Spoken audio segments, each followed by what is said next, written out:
I often talk about, putting in the work now so that you can enjoy the fruits of your labor later on in life.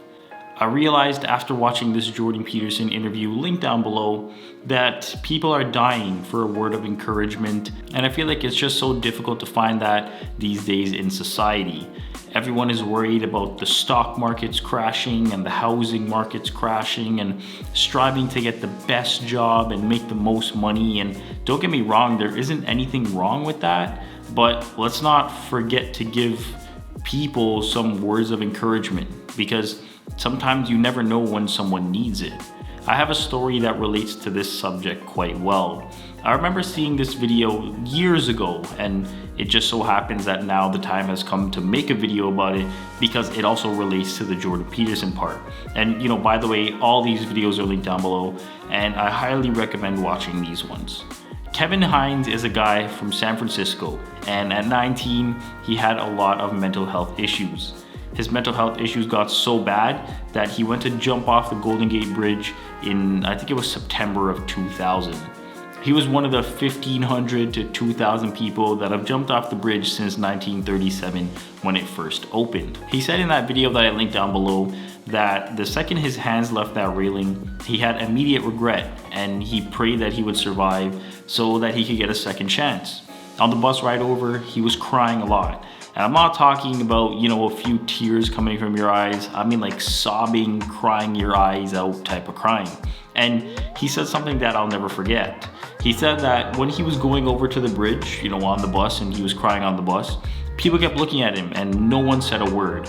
A person on the bus said something to somebody else about Kevin crying, like, what's his problem or something like that. And that just made me feel so mad. Like I felt so bad for the guy.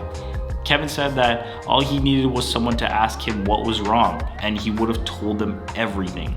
All he needed was one person to stop him while he was crying on the bridge, by the way, to say, hey man, are you okay? Or hey man, what's wrong? Is something bothering you?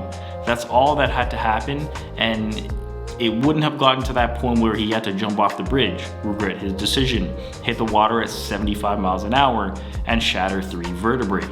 3 words was all that someone had to say to him to prevent that attempt at taking his own life. Luckily, he survived and he's here to tell the story, and I think it's good that he survived, not because I wanted him to not survive, but for him to tell his story and to help other people. Just imagine how many other people's lives he's saved by either directly speaking to them or indirectly speaking to them because they watch one of his videos or, something like that. That's the power of social media and, the internet.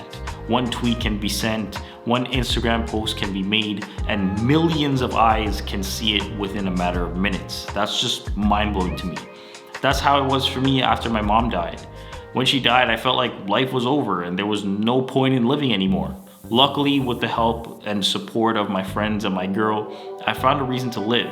I found a reason to keep going. I realized that my life didn't have to end at that moment. I realized that, life punched me in the mouth, so to speak, but it wasn't worth just being a doormat and letting life walk all over me because there was so much more to do. There was so much more to accomplish.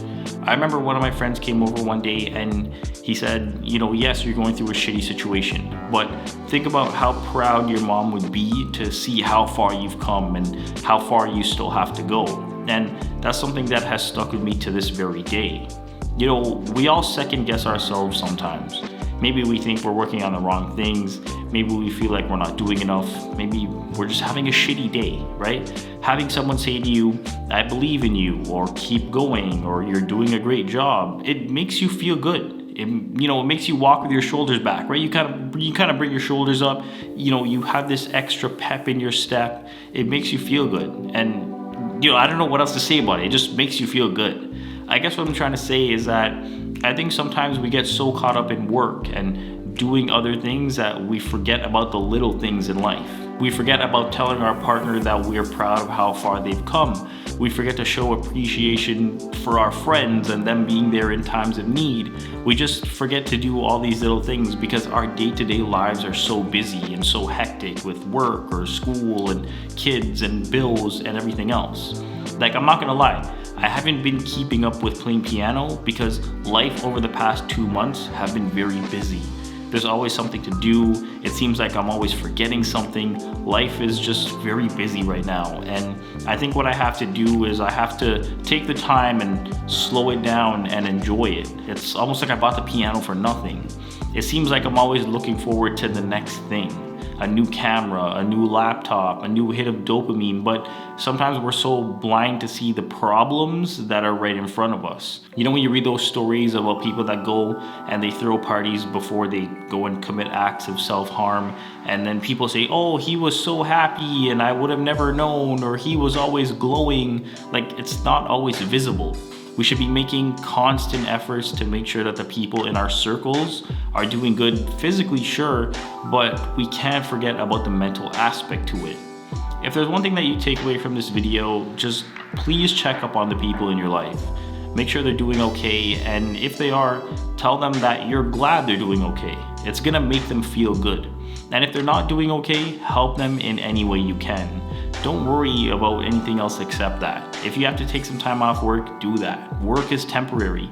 If you have to take some time away from school, do it. School will always be there later. What might not be there later are the people that you neglected to check in on because you were too busy. People are dying for a word of encouragement, and you telling someone that you're proud of them or telling them that they're doing a good job can make all the difference. And if you're watching this, I'm proud of how far you've come. And as always, thanks for watching.